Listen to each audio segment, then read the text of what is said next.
ইসলামী বিশ্ববিদ্যালয়ের সমাজ কল্যাণ বিভাগের সভাপতি ও সহকারী অধ্যাপক আসমা সাদিয়া রুনা হত্যাকাণ্ডের আসামিরা রয়েছে এখনও অধরা। আসমা সাদিয়া রুনা হত্যাকাণ্ডের সর্বশেষ খবর জানাতে কুষ্টিয়া ইসলামী বিশ্ববিদ্যালয় থেকে যুক্ত হচ্ছেন প্রতিনিধি শরীফুল ইসলাম। শরীফুল, আমাদের জানাবেন সর্বশেষ কি আছে আপনার কাছে? ধন্যবাদ আদ্রিতা। আপনি যেমনটি বলছিলেন, ইসলামী বিশ্ববিদ্যালয়ের আলোচিত হত্যাকাণ্ড আসমা সাদিয়া রুনার, আমি সেই বিভাগে রয়েছি, সমাজ কল্যাণ বিভাগের, যেখানে আদ্রিতাকে আসমা সাদিয়া রুনাকে হত্যা করা হয়েছিল সেই হত্যাকাণ্ডে সেই রুমের পক্ষের পাশেই আমি রয়েছি। এখানে রুমটি তালাবদ্ধ সিলগালা করা রয়েছে। আর আপনার মাধ্যমে একটু দর্শকদের জানাতে চাই যে এর আপডেট বলতে তেমন উল্লেখযোগ্য কোনো অগ্রগতি নেই।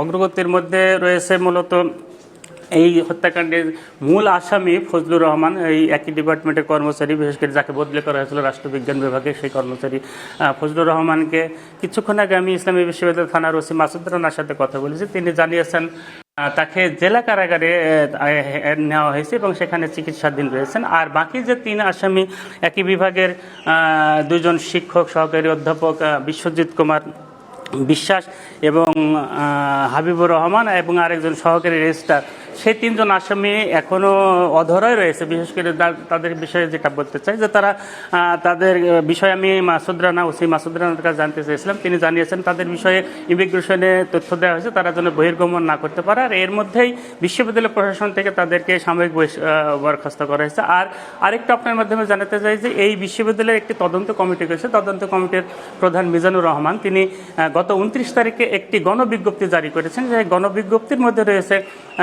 শিক্ষার্থীদের সাক্ষাৎকার এবং একই বিভাগের কর্মকর্তা কর্মচারীদের সাক্ষাৎকার গ্রহণ এবং এর সাথে সংশ্লিষ্ট যারা সংবাদ সংগ্রহ করেছিলেন, সংবাদ পরিবেশন, তাদের কাছেও সাক্ষাৎকার গ্রহণ করেছেন। আগামী 4 কর্মদিবসের মধ্যে তাদের এই প্রতিবেদন দাখিল করে তার তদন্ত প্রতিবেদন বিশ্ববিদ্যালয়ের কমিটির কাছে, মানে বিশ্ববিদ্যালয়ে জমা দেবে।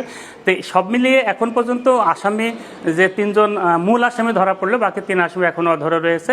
বিশ্ববিদ্যালয়ের শিক্ষার্থীদের মাঝে ক্ষোভ বিরাজ করছে যে এরকম একটি আলোচিত হত্যাকাণ্ড, সেই হত্যাকাণ্ডের এখনও কিন্তু সুষ্ঠু সুরা না হওয়ার কারণে তাদের মধ্যে ক্ষোভ রয়েছে শিক্ষকদের মধ্যেও। তো সব মিলিয়ে এই হত্যাকাণ্ডের যারা শিক্ষার্থীরা চাচ্ছে যারা দোষী তাদের দৃষ্টান্তমূলক শাস্তির আইনের আওতায় আনা হোক, তাদের দাবিটা এটাই।